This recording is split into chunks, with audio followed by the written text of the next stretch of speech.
Welcome to another episode of Bourbon and Rum. This is a podcast of two brothers from opposite ends of the spectrum. My name's Kent. I'm a rum drinker, and I'm from the left side of the aisle. And I'm Kyle. I like bourbon, tend to be a little more conservative. Join us as we explore this experiment. Can two brothers from different sides of the political spectrum have a civil conversation and celebrate our differences?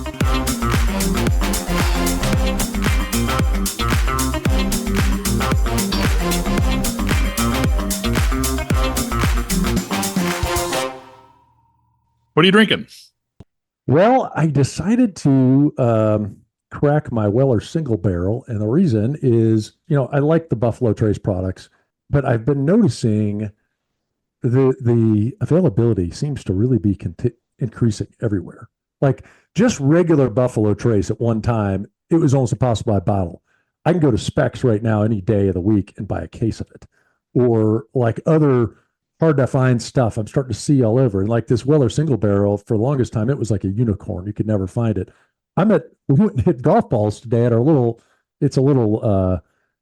blue collar golf club down the way here. And they always have some whiskeys, and they had a bottle of single barrel. And I'm like, okay. And they're selling for $12 a shot. So I'm like, okay, this stuff must be getting in a little bit higher volume. So I'm like, you know what, the hell with it. I'm gonna start drinking some of this stuff instead of letting it sit there. So that's actually really interesting. There was some talk about this with Scotch a few years ago when it was really, rare Scotches and single malts were kind of the hot thing. The deal is like there's only so fast you can make 12-year-old whiskey. Yeah. And it's really interesting because these outfits, how old is that single barrel Weller that you like? I don't know. I think it's probably 10 years or so, 10, 12 years. You talk about like you got to time the market, right. And think about where it's headed. When we were in California, at Fresno State was, I think, the only public university in America that has its own winery on campus. And one of the interesting things was the economics of wine and Trader Joe's. And, everybody kind of derides Two-Buck Chuck, but the guy who thought it up was a guy by the name of Fred Franzia, who is related to, but not the same family as the Franzia wine. And, he looked at it, he's like, okay, everybody's ramping up this production of all of these grapes, but to keep the prices high for the top end stuff, like you can't just bottle it like it's Coca-Cola. And so you're trying to time the market. You make a capital investment in vines and setting that up, and it takes a number of years for that to pay off. So now you've got really good grapes because you saw the market going up, but the market's a little soft or everybody else overplanted. And now you've got grapes that are just as good as the others. The grapes are going to grow and you're going to harvest them regardless. So why not turn it, instead of making jelly out of them, make like a cheap wine that's pretty good. And I think that there's some elements to that in Scotch, where you're talking about a lot of 25-year-old stuff, somebody had to lay that down 25 years ago. And hope for the best. Yeah, well, what they're saying, Buffalo Trace doubled their output, 6 or 8 years ago. And now they're saying bourbon's actually peaked. So, I'm hopeful all our favorite stuff will just automatically start appearing on the shelf. So that's what I'm hoping for. What are you drinking?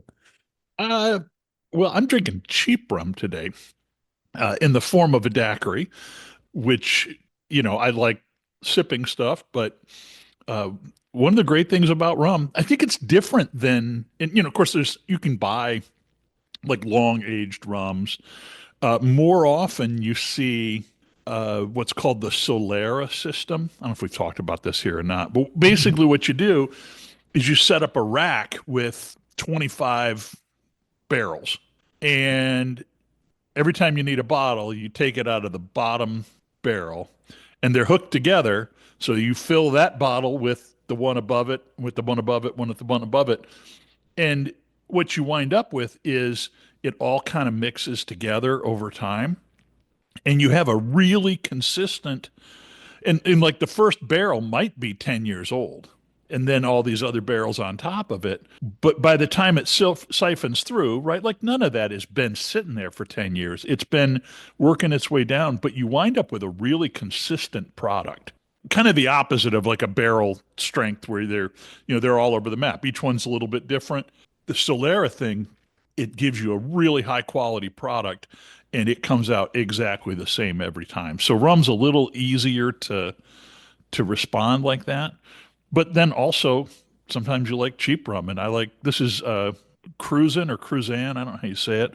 It's made in St. Croix, so Cross, Cruz, Croix, so in the U.S. Virgin Islands. And I'll do some research on it. There's a big story about they made a big capital investment, the government of St. Croix, and built a big distillery there with help from Bacardi and some others. Consistently, this Cruzan stuff is a third cheaper than Bacardi Wow. for equivalent, and it's just fine, especially if you're mixing it with stuff or things like that. It's Yeah. a high quality product. Yeah. Well, I mean, how much of, I mean, it's really only the really aged older rum that somebody's sitting there sipping on straight, right? I mean, most of that stuff Right. they're mixing. But it I is, mean, a lot of times I drink it with a little simple syrup and bitters, kind of like a light old fashioned. I like the flavor of that. yeah. And that levels a lot of things out too, and so you don't really need, I don't know, it's a different game than the snobby bourbon game. Yeah. Well, it's Uh, also a lot more versatile spirit. I mean, there's a lot of other stuff you could put it in. yeah. Well, we love, it's boating, sailing is a big part of Mhm. our life, and rum's kind of a part of that culture. And whether you're just swigging out the bottle or having a sipper, or again, I love nothing better than when we're on a boat trip to get, I take limes and I take little packets of sugar and one packet of sugar and a half a lime and a good shot of rum and shake that up and you're good to go. Well, So, when we were younger, we went as a family on some cruises and get those rum runner cruises. Man, I don't know what the hell they put in that stuff, but I don't care. It's great.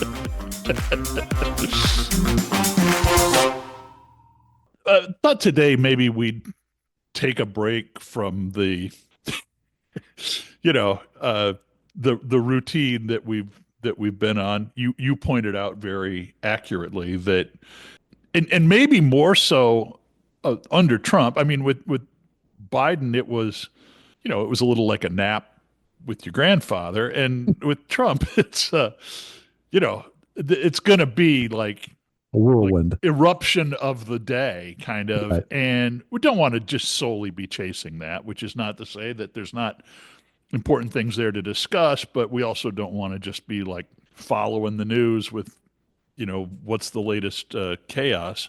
So maybe kind of taking a break, and we did have we thought maybe some topical stuff, and we'll try to sprinkle these in from time to time, just something a little more big picture than what's going on this afternoon. But just a really terrible, tragic accident, the plane crash at Washington National, and you've got good insight into the aviation industry. Both of us travel a lot, have traveled for work a lot, and just kind of breaking that down maybe for people that aren't as aware of the area, what's going on, and then maybe some of the bigger ramifications, like where are we headed in this country with air traffic? There's been a lot of comments that, if you look around, there are runway incursions, near misses all the time. And we have a really busy airspace. And so, how are we going to handle that? Yeah. Well, and I mean, not to lessen the significance of the helicopter plane crash or the Lear 55 that crashed in Philadelphia, but Right. A couple days I later. mean, honestly, even if that happened every week, it is still a phenomenally safe mode of transport. I mean, if you compare it to any other mode of transport on the planet, just from a Exactly. numbers standpoint. I mean, it's amazingly safe. Pretty crazy too. They said that I hadn't really thought about it, but that collision there in Washington D.C. That's the worst air accident since that November 2001 crash, which was pretty crazy. That they're like a commercial plane crash out of LaGuardia, like 2 months after 9/11. That was a really weird one. It was. And yeah, I saw the same thing. And I remembered that crash. I haven't looked it up. I can't remember. Was it what was the airline on that one? I think it was American. But yeah, and there have been people that have died since then. There have been some minor accidents. I mean, minor, but not like a complete airframe loss kind of a thing. Right. There's the woman who got the lady who got sucked out. There's been some, like turbulence and I mean and other stuff. But I guess if you think about it, I mean, 24 years since a major, when we were kids, it's not like they were falling out of the sky all the time, but every few years there was a serious accident. Yeah. Right. I mean, it has really gotten dramatically safer. Well, and that American Airlines one was kind of a freak one too in November 2001. It was an A300 for American Airlines. And basically what they determined is it took off right after like a JAL 747. And it, the turbulence that it creates in the air afterwards, there was an issue with the rudder and it ripped the rudder off. And that's what crashed the airplane. But I mean, you talk about kind of a fluke thing. Now I'm reading this. That doesn't make any sense to me. The 747 using the same runway. I thought it was LaGuardia. Was it JFK? I think it was at JFK because it was on the southern shore of Yeah. Long Island. And what I remember about that is that there were all kinds of people out in boats doing Yeah, it was stuff. JFK. Yeah, I was going to say it wouldn't be LaGuardia with the 747. Yeah, okay. And people were like, I saw a missile. Yeah. Like that was all over the news. I mean, it was so fresh. How long, do you recall, how long was like the complete no fly after 9/11? Yeah, I think it was a week, right? I will never remember where we were then. I mean, cliche everybody, but one of the things that really struck me, like the night before, we were picking up a kid from a football practice or something. We were in central Indiana, which was a place where you really had, you're kind of not too far from Chicago, and Cincinnati at that time was a hub. And so if you look up in the sky that night, the night before, I think I counted like 20 contrails in the sky that evening. And then the next night, nothing. It was really profound. How much It was only 2 days. 2 days. They said Wow. they started allowing limited commercial flights on September 13th, and then 14th and 15th, most major airlines resumed. But I mean, there's 4,000 airplanes that had to land on 9/11. I mean, the sheer quantity of that is unbelievable. Yeah, it is. I mean, there's really not enough. I mean, so many planes are in the air all the time. I guess they're, overnight they kind of land, but it's almost like there's not enough places. There's not enough gates if all the planes land somewhere Well, for you them had all to go. those airports like Gander, Newfoundland, that had like 100 airplanes land or something. People had to take them into their homes and stuff. I mean, it was an extraordinary time. Again, not to minimize, but this accident with the 60, I think 7 fatalities, and you look back in history, like the Tenerife crash, where two 747s, I think Yeah. 500 people died in that. These really huge accidents are just it's really a remarkable thing that the frequency of this has gone down. And even with this, if you make it to the airport in your Uber, you're statistically home free. Yeah. Yeah. What was crazy about that, just watching the video and such on that helicopter and the Black Hawk CRJ crash. I mean, it wasn't like the guy turned left and an airplane was right there. I mean, they were going a considerable ways, before toward each other. I mean, yeah, it's nighttime, but yeah, that was So I texted you, first of all, a couple things. Again, for people that maybe don't know it, you've probably seen it on the news now, but Washington National Airport is a really, it's kind of a special case. It's right on the Potomac River, right across from downtown Washington, D.C. But because of all of the monuments, the White House, Capitol, airspace is extremely limited over D.C. And so you wind up with really, really tight little corridors for planes to get in and out of DCA. How long has American used it as a hub? Because I find that really interesting that American flies a lot of flights in and out of DCA. yeah, yeah, big time. A It lot just of seems like a little, weird, JF or LaGuardia is not really used as a hub for anybody because it's tight, crowded, small, limited airspace. But DCA is popular. well, and it's a lot of these small. It's a lot of CRJ and smaller airplanes because they'll get a 737 from Dallas, and then you pop over to Roanoke or something from DCA. You may have this on the tip of your tongue. There are pretty significant restrictions on flying out of DCA. You're really limited to relatively short flights with a couple of examples, with a couple of exceptions. But yeah, you don't see a lot of large planes there Well, you for all the can't. reasons I said. I mean, I don't know that there's a restriction on the length of the flight per se, but it's, Alaska, for instance, flies from Seattle. So, I mean, there's some lengthy flights, but you're not going to see anything bigger than a 757 in there. They Well, did yeah, and have, check it out because there is some restriction, or at least there used to be. Like there's certain slots that they allow, Mhm. some West Coast flights. And the DC Airport Authority was a big part of this because they wanted to push everybody out to Dulles.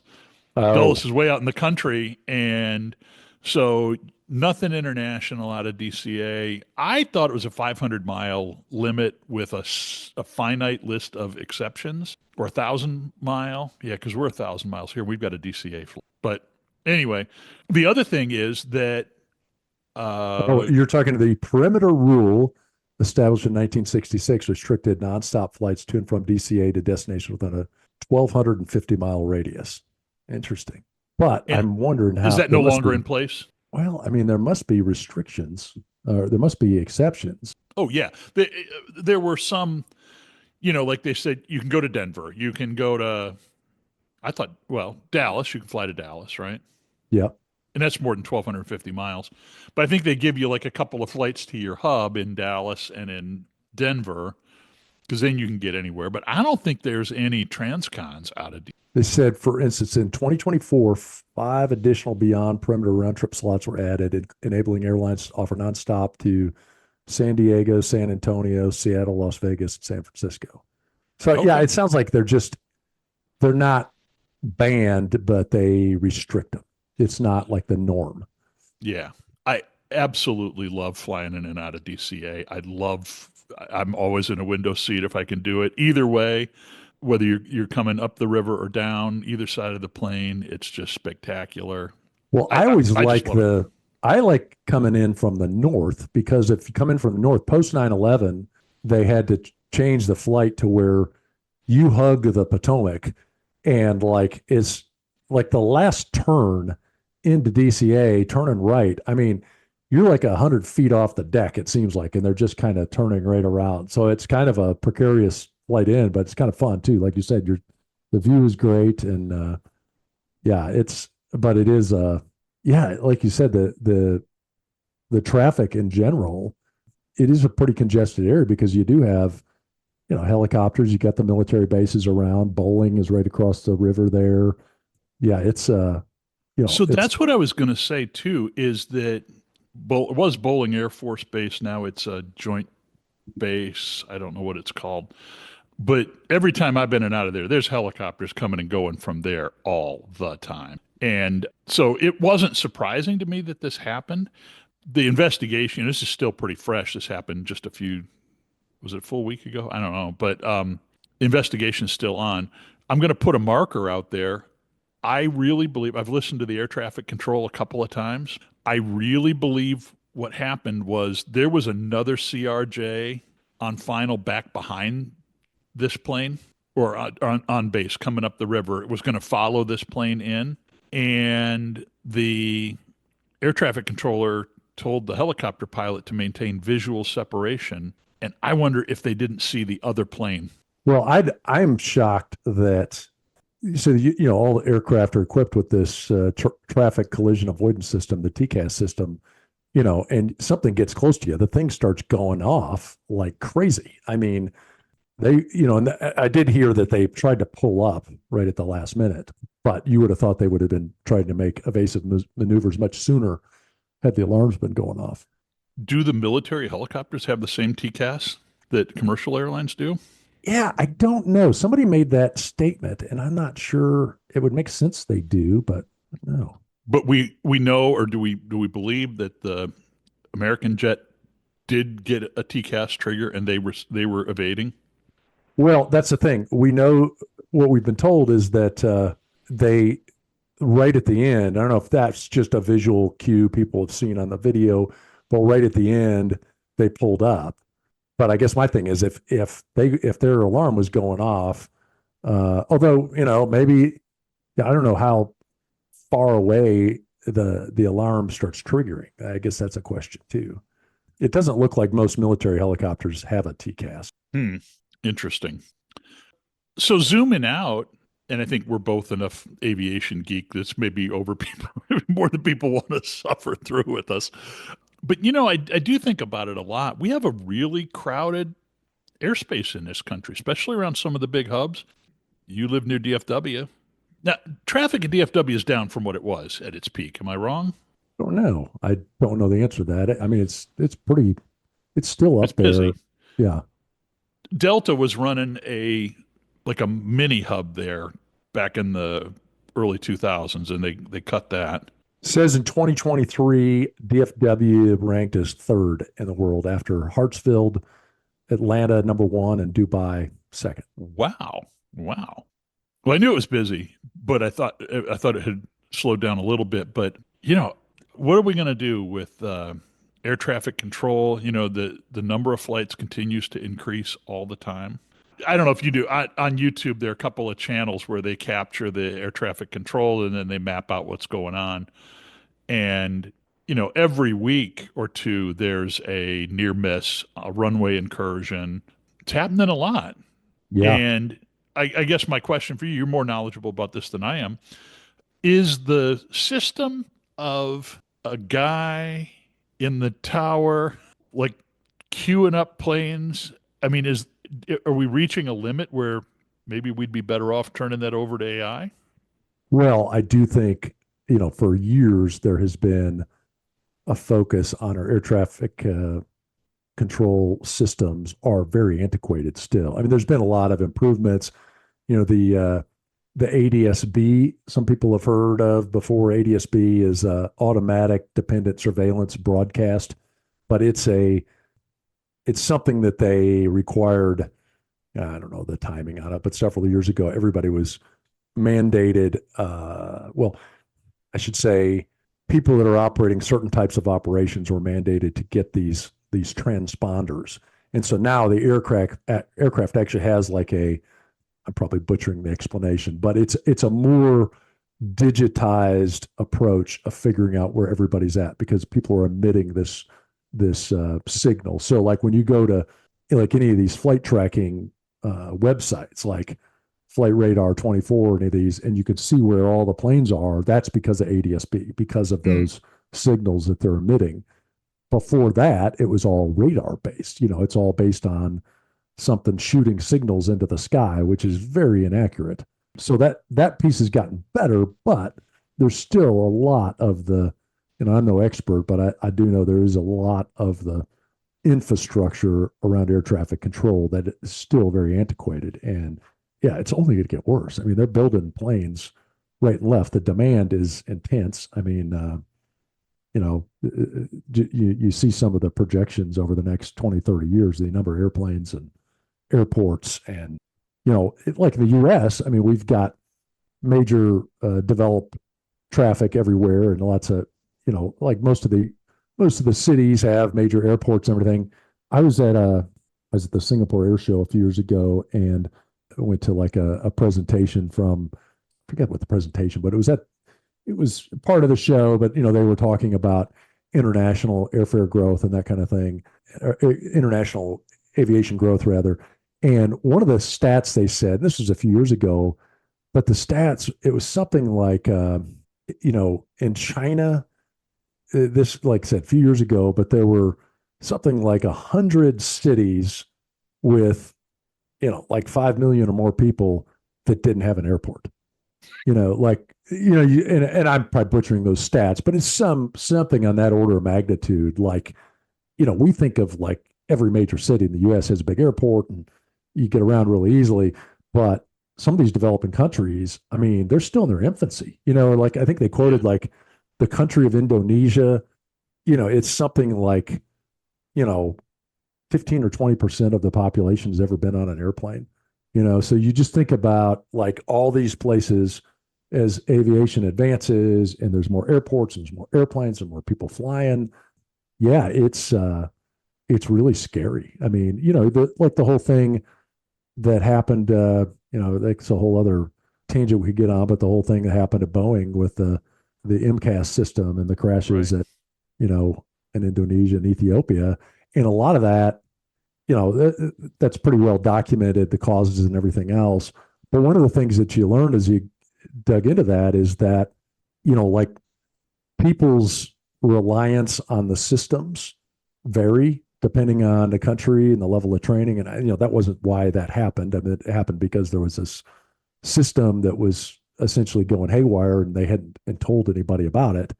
But, there was somewhat of an argument that, if you were a highly experienced pilot in the US, for instance, and the thing started going crazy, you'd have figured out what to do with it. But there are other countries that may be a lot more focused on automated systems because they don't have the level of training.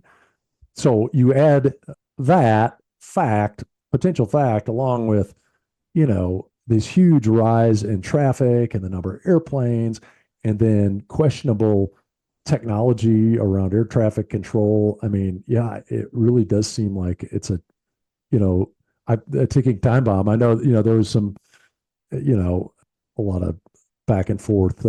There's some political angles, obviously, in the ATC and Trump's statements on, it was a DEI thing. I don't know about that, but I do know that I mean, they did say that the guy in the tower was like, who was it? Like one of the air traffic controllers was like, this is a ticking time bomb. Like I'm being asked to do 2 jobs, like that's a problem. Definitely. Definitely. I think, hasty political statements in the time of a crisis, probably not very warranted. I'll throw something semi-political at a guy in the aviation industry. We have an airport not too far from Chicago, and so Chicago is often a place that I make a 30-minute flight to, and it is not uncommon that if I wanted to fly to Cincinnati, I might fly 30 minutes to Chicago and then 45 minutes to Cincinnati. And, if we had railroads in this country, a lot of this would be affected. And we lived in California when the high-speed rail passed.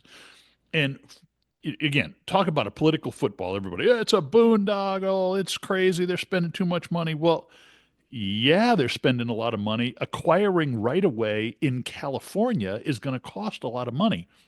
Yeah. But one of the things that they said was they did some forecasting, and you look at the size and the growth of just the cities of Los Angeles and San Francisco, and you were going to need to build by, I don't know, 2050 or something like that.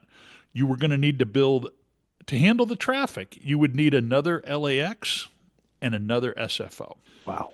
That starts to make, I don't know, 20 billion or whatever they spent on the, that starts to make that a little bit more palatable. I look at Chicago and you think of a ring of cities around Chicago. Like, why in the hell are we flying from Chicago to Cincinnati, to Indianapolis, to Milwaukee, to Right. Green Bay? Why are we flying to Moline? All of those are places that could be served with rail, and you could integrate intercity rail with a place like O'Hare, and it could be seamless. I'm not recommending that people take the train to San Francisco from Chicago, but really, couldn't we hybridize a little bit? You're in Texas. It's a little further. What's the status on high speed rail, like Texas, Houston, Austin? What's the I deal know. there? I think they ran into issues with right of way and property and that sort of thing because I know there was a push for a while for like a high speed rail, and this would be a great place for it. Dallas to Austin or Dallas to Houston. You could get there in an hour and a half, and be a whole lot easier than flying. But yeah, I think they just ran into issues of buying up the property and the right of ways and all that. The one that I thought made a lot of sense that they are working on is what is the status on that? Is it called the Desert Express? LA to Las Vegas. I can't remember what that's called. There's a term for it. They were working on it. But how many planes a day fly from LAX or Burbank or Long Beach or Ontario to Las Vegas and back? And every one of those people was supposed to be at the airport 2 hours before flight time, right? Like, I mean, you think about it, you got to be there early enough to go through security and stuff.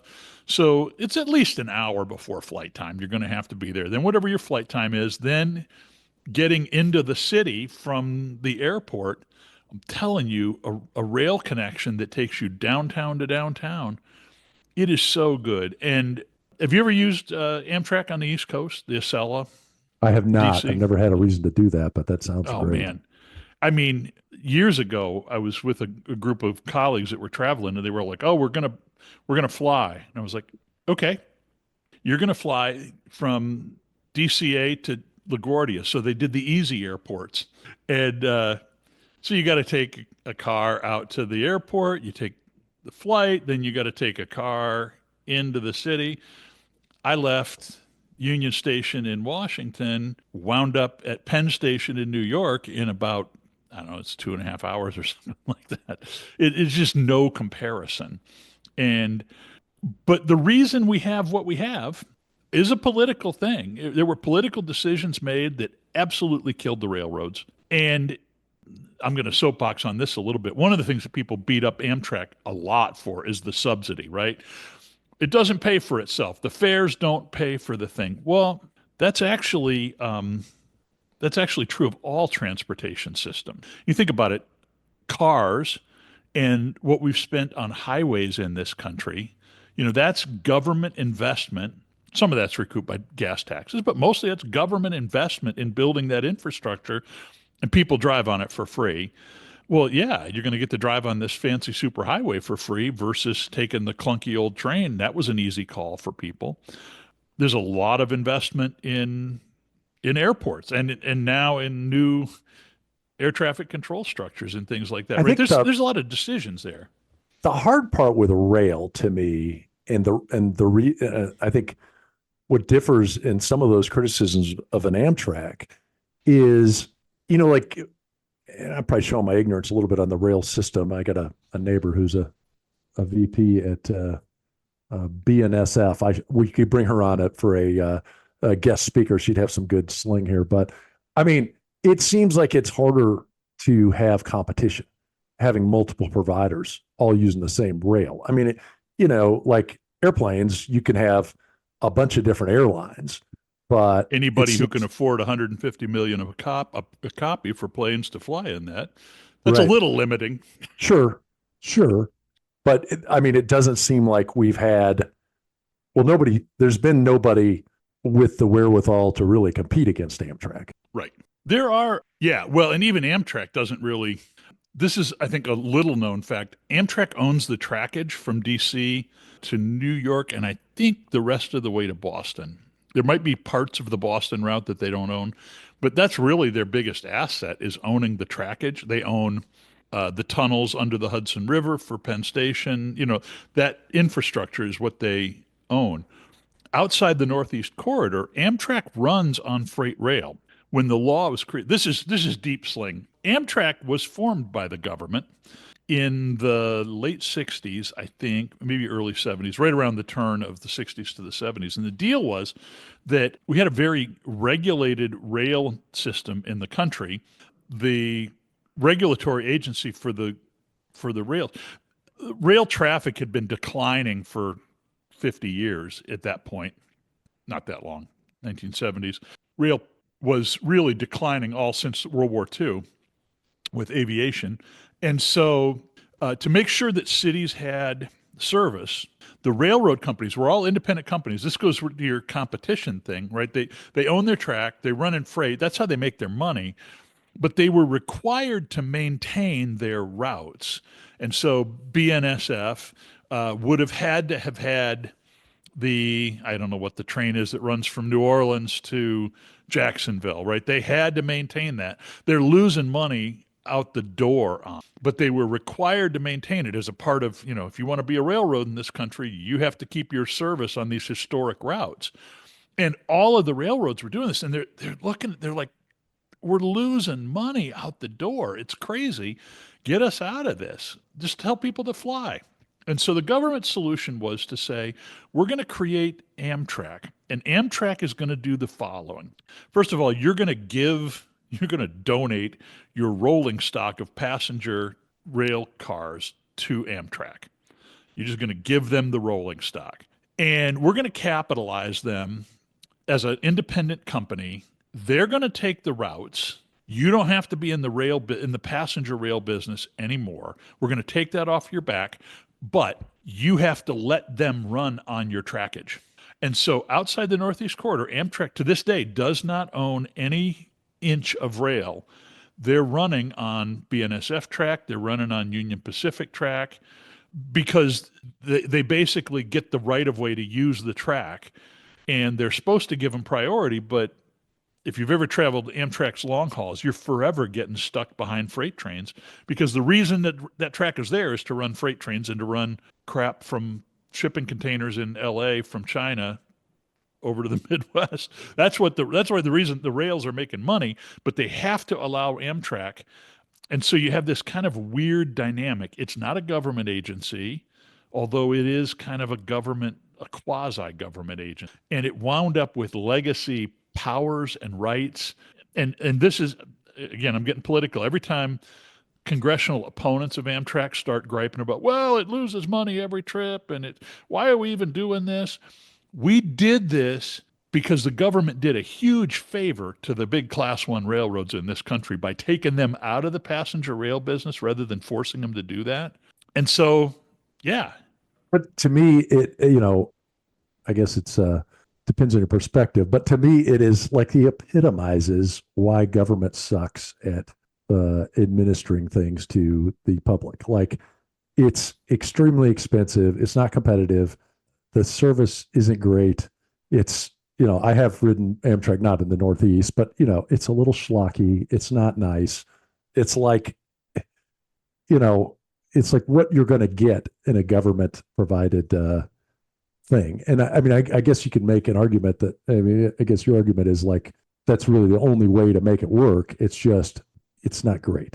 Yeah, some of it is like, well, you can't really make those decisions independent of the decisions that were made back in the day. And that's my point, that it was the biggest windfall, the biggest gimme to the Class 1s in the 70s to take them out from underneath that business. And now everybody's mad the way it works. Well, we decided to do that. Again, Amtrak is like, there's two different Amtraks. Between Washington and Boston, Amtrak is a completely different animal than it is everywhere else in the country. The long haul Amtrak routes, honestly, most of them are there for kind of nostalgia. They're for people who are afraid to fly, or, they serve little town. They serve little towns a long way from an airport. The Empire Builder, as it goes across the Minnesota, the Dakotas, Montana, a lot of those people, that's their only, that once a day train is their only connection to things. So I wish Amtrak could run more like it runs in the Northeast, or we could create regional authorities. Again, Chicago is the perfect example. The reason Chicago is because it was the crossroads for railroads from Detroit to Indianapolis to Cincinnati to Milwaukee that's the reason Chicago exists. And all you got to do is to build that back up. Imagine if your destination's Kalamazoo, why in the hell are you flying into O'Hare, Right. changing planes to a regional jet, taking the 36-minute hop to Kalamazoo at ungodly amounts of jet fuel burnt? And you could, with a well-running rail system, you'd beat yourself if you were on a train. Another transportation, somewhat controversial form of transportation that will be interesting to see if it grows in the coming years is, I don't know if you're familiar with, the difference between, so airlines are FAA Part 121, but Mm-hmm. then there's, like people fly private planes and some people fly charter planes is FAA Part 135. Well, there's one that's being used more often now, and some specific examples is there's also another angle that's Part 380, which is kind of like it's a public charter regulation. So I don't know if you heard of JSX Airlines, but it's like they fly these little Embraers and they do point to point routes, but it flies like they fly out of Love, for instance, and you can fly to Vegas, and it's more expensive, but it's not like private expensive. Like if you're going to spend, it's probably $350-$400 to fly an American round trip Dallas to Las Vegas. This thing might be $750. So it's more expensive, but not, private jet expensive. But it flies, it operates like a private jet. Like you go down to Love Field and you walk into a hangar 15 minutes before the flight. You hand them your ticket and you walk on. There's no TSA, there's nothing, So, but now there's a lot of controversy around that. Like, the big airlines are pissed that these people are skimming business away from them. And nobody wants to deal with the TSA and all that stuff. So, and then you think of these small markets, like you said, like if there was more proliferation of that kind of thing, well, yeah, you could get from Kalamazoo to Fort Wayne, a whole hell of a lot easier than anywhere else you could go now. Yeah, exactly. Maybe kind of bringing this full home, I guess this is a question. If you believe, I'm not to put words in your mouth, but a classic Republican position is smaller government, less regulation. How's the market doing for us right now? I mean, I would say the aviation industry is pretty solid in this country. We went through a number of rounds of consolidation, got rid of there's a lot of airlines of our youth that are no longer flying. But really, with big legacy airlines, you got your choice of three of them. Well, in our youth, we were still under it was pre-deregulation, so it was a little more controlled. Yeah, I guess I'm wondering. It feels to me, I think that the days of the what was it, the CAB, Civil Aviation Board, that was like, you may fly here and this is how much you charge. I'm not arguing for that at all, but it does feel like the scale of building airports, creating air traffic control systems, like there's got to be some sort of coordinative role for government in that. Again, I'm not arguing for like the heavy-handedness or like a planned economy, but good grief, what do you do? Because it's only going to get worse. The traffic's only going to increase. And then you've got the startup airlines. It's funny you said the Republican thing. I don't know. I was watching this. You may have seen it. There was several of the airline CEOs were called to testify before the Senate a couple of months ago. It might have been a few months back. And like Josh Hawley, a Republican from, I think he's from Missouri or somewhere. Yeah. Like he is like grilling these CEOs about their, bag upcharging services and why, they're charging more for one passenger over another. And I just found it very, odd that you got this Republican congressman that's giving these guys crap about trying to make a buck. And it's like, I mean, I get frustrated with the airline I fly regularly just because I'm a member of the public, but looking at it from a macro level, it is damn near impossible to make a living as an airline. I mean, the stuff they have to do to actually make a living, it's kind of like you almost wonder why are you in this business? It's not a lucrative business. I mean, it is a tough business to make money Well, at. I'm not critical of the bag fees, the change fees, the stuff like that, because for one, it's kept the airlines in business. And it does give the consumer options. Honestly, I like it. I choose to, I never fly the super cheap fares because they're not as changeable, right? I'm making an informed choice. So I think that's a pretty good thing. I will say again, if I were an airline CEO, I would not charge to check bags. I would charge to carry bags on. What is the Yeah, matter with you people? right. You got the little old lady who can't reach the bin, who's got a 180-pound Yeah. concrete filled bag that somebody else is going to put up for because she doesn't want to pay the $25 to put it on I her was plane. literally, it's funny you say that. I was on a flight a few weeks ago, and some short little old lady was like, "Hey, can you grab my bag for me?" So I was like, "Sure." I grab it out of the overhead. I think it was like 400 pounds. I'm like, "Whoa," I just about, broke my back. I'm thinking, yeah, no wonder you want me to get that bag out of the overhead. She's got gold bricks Yeah, no in that kidding. rollerboard. But yeah, charge to put them in the overhead bin. All you other people, you can put them Right. below and wait for them at the bag claim.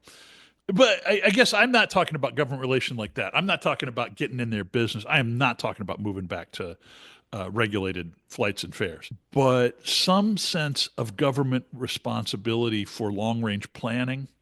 Again, I go to California and the high speed rail, and like we can't afford the high speed rail, but we can't afford to buy the land to build another LAX somewhere in Southern Well, California. I tell you, I mean, the other step change that's going to occur, and you think our airspace is crazy now, wait till there's 6 million Amazon drones in the Yeah, sky. I mean, that's here. That's like right around the corner.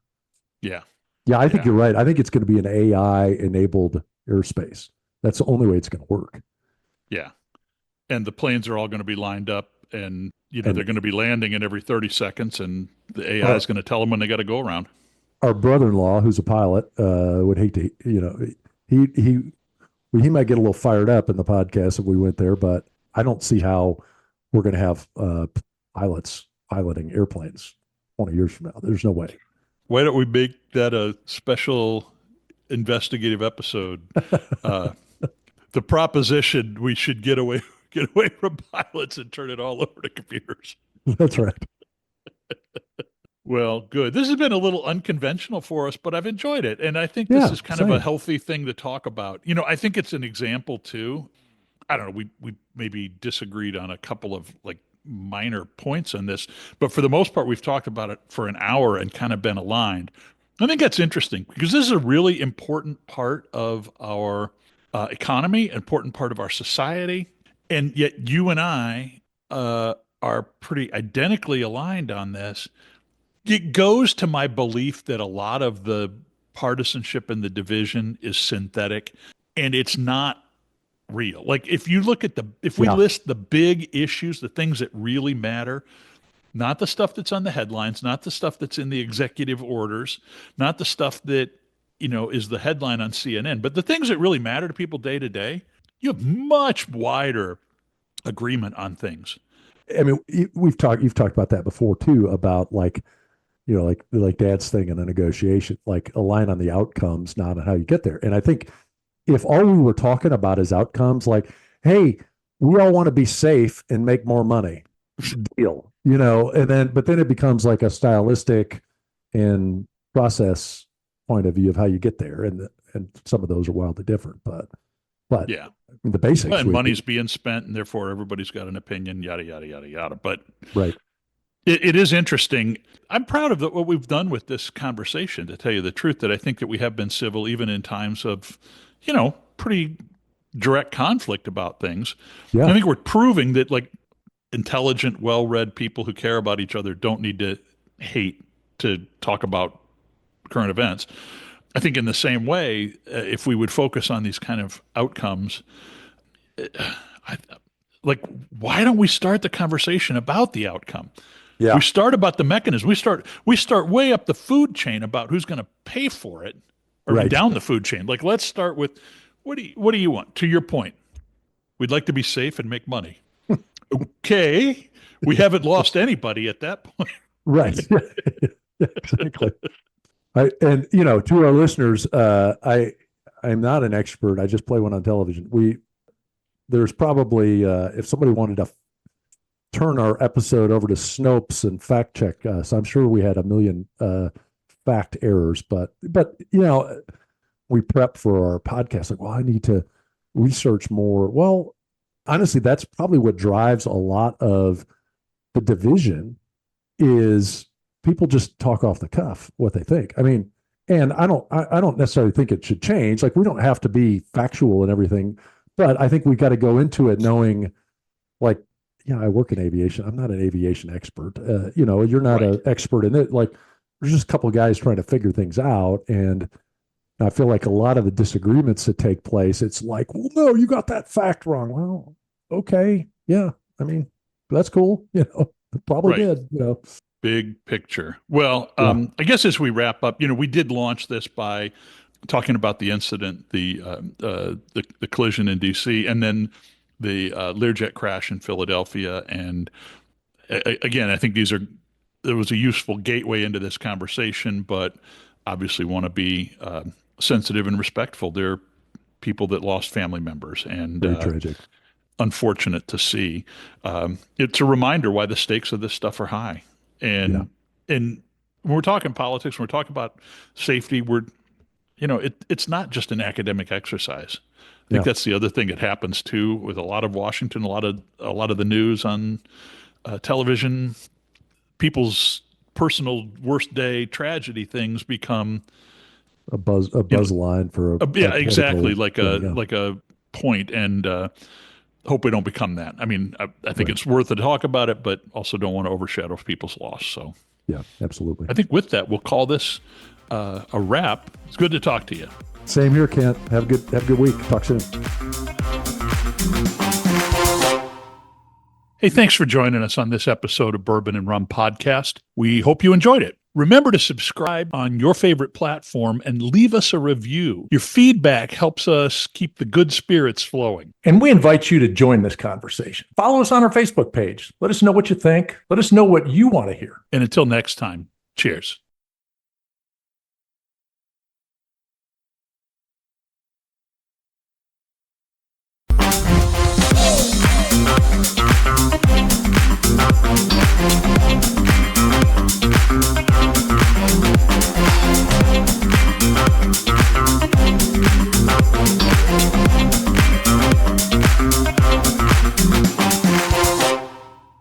Hey, thanks for joining us on this episode of Bourbon and Rum Podcast. We hope you enjoyed it. Remember to subscribe on your favorite platform and leave us a review. Your feedback helps us keep the good spirits flowing. And we invite you to join this conversation. Follow us on our Facebook page. Let us know what you think. Let us know what you want to hear. And until next time, cheers.